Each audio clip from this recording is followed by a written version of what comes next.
আসসালামু আলাইকুম এভরিওয়ান, কেমন আছেন সবাই?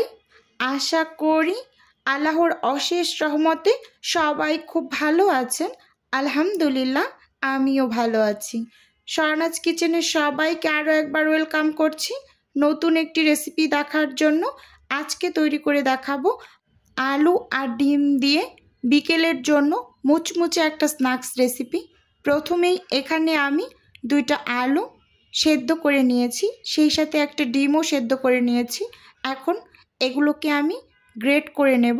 সেজন্য একটা বাটি নিয়ে নিয়েছি, সেই সাথে একটা গ্রেটার নিয়ে নিয়েছি। গ্রেটারের ছোট পাশটা দিয়ে আমি আলুগুলোকে গ্রেট করে নিচ্ছি। বন্ধুরা, এই নাস্তাটা তৈরি করার জন্য আলুগুলো কিন্তু খুব ভালোভাবে গ্রেট করে নিতে হবে সেদ্ধ আলুটাকেই, তাহলে কোনো গোটা গোটা অংশ থাকার চান্স থাকবে না ভিতরে। এজন্যই আমি গ্রেট করে নিয়েছি। এখন আমি ডিমটাকেও গ্রেট করে নেব। এই যে দেখুন, ডিমটাও কিন্তু গ্রেটার দিয়ে গ্রেট করে নিচ্ছি। এই নাস্তাটা খুব কম উপকরণেই তৈরি করা যায়, খুব বেশি উপকরণ লাগে না। হাতের কাছে যা থাকে তাই দিয়ে কিন্তু তৈরি করে নিতে পারবেন। এই যে দেখুন বন্ধুরা, আমি ডিমটা খুব সুন্দরভাবে গ্রেট করে নিয়েছি। আসলে এই নাস্তাটা তৈরি করতে খুব বেশি কিন্তু ঝামেলা লাগে না, একেবারে আপনি ঝটপট তৈরি করে নিতে পারবেন একেবারে অল্প সময়ে। এখন এগুলোকে একটু সাইডে রেখে এখানে আমি একটা বাটি নিয়ে নিয়েছি। বাটির মাঝে আমি ছোট ছোট 4 পিস পাউরুটি নিয়ে নিয়েছি। এটা সকালে নাস্তা করেছি, অবশিষ্ট ছিল, তাই নাস্তাটা বানিয়ে ফেললাম। এই পাউরুটি দিয়ে কিছুটা পরিমাণ পানি দিয়ে পাউরুটিগুলোকে একটু নরম করে নিচ্ছি। এই যে দেখুন, একটু নরম করে এখন হাত দিয়ে চেপে চেপে পানিগুলোকে ফেলে দেব।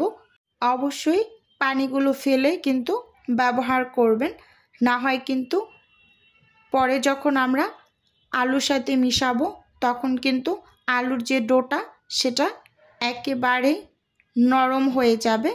তাই এই যে চেপে চেপে পানি ফেলে আমি পাউরুটিগুলোকে দিয়ে দিয়েছি। এখন এর মাঝে আমি একটা কাঁচামরিচ একেবারে মিহি কুচি করে দিয়েছি। এটা আমি নাইফ দিয়ে কুচি করে নিয়েছি। সামান্য একটু দিয়ে দিয়েছি গোলমরিচের গুঁড়ো। গোলমরিচের গুঁড়োটা দেওয়ার কারণ হচ্ছে পাউরুটিতে একটু হালকা মিষ্টি থাকে, সেই মিষ্টিটা ব্যালেন্স করবে। এখানে আমি সামান্য একটু হলুদের গুঁড়ো দিয়েছি জাস্ট কালারের জন্য, আর সেই সাথে অ্যাড করে দিচ্ছি 1/2 চা চামচ হলুদের গুঁড়ো, দিয়ে দিচ্ছি 1/2 চা চামচ ভাজা জিরার গুঁড়ো। এখন এখানে অ্যাড করে দিচ্ছি আমি স্বাদ মতো লবণ। লবণটা একটু বুঝে শুনে অ্যাড করতে হবে, যেহেতু এখানে চাট মশলা ব্যবহার করা হবে, সয়া সস ব্যবহার করা হবে। এখানে আমি 1/2 চামচ চাট মশলা দিয়ে দিলাম। সেই সাথে দিয়ে দিচ্ছি এখানে আমি 1.5 টেবিল চামচের মতো চালের গুঁড়ো। চালের গুঁড়োটা দিলে খুব বেশি ক্রিস্পি হয়, তাই চালের গুঁড়োটাই দেওয়ার চেষ্টা করবেন। হাতের কাছে না থাকলে কর্নফ্লাওয়ার ব্যবহার করবেন। এখন আমি সয়া সস দিয়ে দিচ্ছি 1 চা চামচ। এই যে দিয়ে হাত দিয়ে এখন সব কিছুকে আমি খুব ভালোভাবে মাখিয়ে নেব। মাখিয়ে একটা ডো রেডি করে নেব। সত্যি কথা বলতে এই নাস্তাটা খেতে ভীষণ ভালো লাগে। সন্ধ্যায় চায়ের সাথে একেবারে জমে যায়। একেবারে অল্প কিছু উপকরণই কিন্তু লাগে, খুব যে বেশি কিছু লাগে এরকম কিন্তু না। আপনারা একেবারে ঝটপট হাতে 10 মিনিট থাকলেই কিন্তু নাস্তাটা তৈরি করে নিতে পারবেন। এই যে দেখুন বন্ধুরা, খুব ভালোভাবে কিন্তু আমি সব কিছু একসাথে মেখে একটা ডো রেডি করে নিয়েছি। আর একটু হাত দিয়ে কিন্তু আমি বারবার চেক করছি যে কোনো টাইপের দলা দলা কোনো অংশ ভিতরে আছে কি না। না, একেবারে স্মুথলি একটা ডো রেডি করে নিয়েছি। আপনাদের আমি হাত দিয়ে একটু দেখিয়ে দেবো। এই যে দেখুন কতটা স্মুথ হয়েছে, একেবারে কোনো টাইপের কিছু এটার ভিতরে নেই শক্ত। এখন আমি হাতটা ক্লিন করে হাতে একটু তেল মেখে এই যে নাস্তাগুলোকে রেডি করে নেব।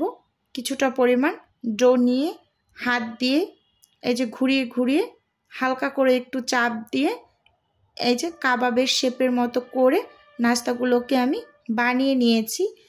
এই যে এখন এটাকে সাইডে রেখে এখানে আমি একটা প্লেটে কিছুটা পরিমাণ আটা নিয়েছি, আটার মাঝে একটু কোট করে নিচ্ছি।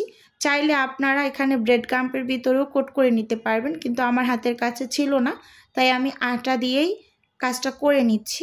এই যে দেখুন, আরও একটা করিয়ে দেখাচ্ছি আপনাদের।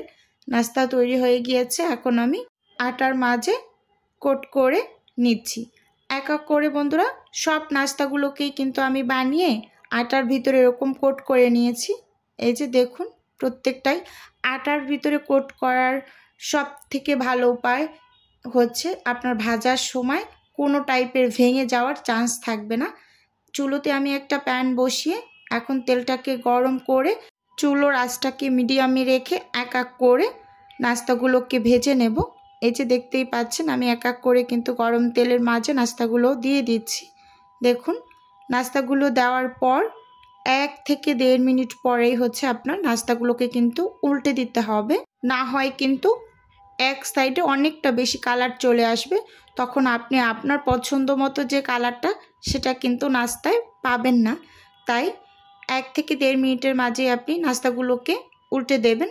এভাবে করে উল্টে পাল্টে নিজের পছন্দ মতো একটা কালার করে ভেজে নামিয়ে নেবেন। খুব বেশি একটা ভাজতে টাইম লাগে না, মিডিয়াম আঁচে একেবারে নাস্তাগুলোকে সুন্দর মতো ভেজে তুলে নেবেন।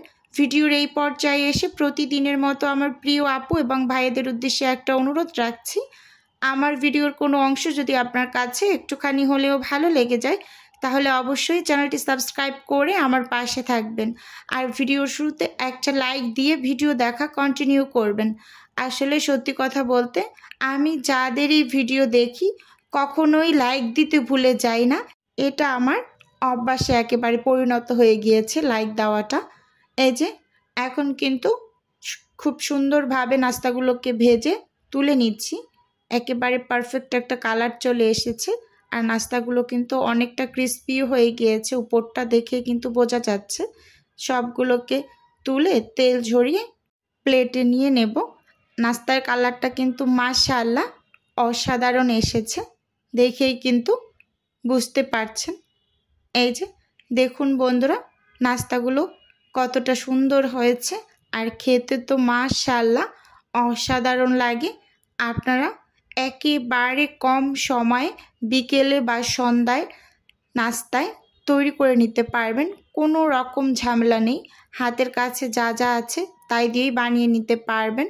মাঝে সাঝে তো আমরা যখন সকালে পাউরুটি দিয়ে নাস্তা করি, 2-1 পিস পাউরুটি আমাদের বেঁচে যায়, পরে কিন্তু এভাবে নাস্তা তৈরি করে নিতে পারেন।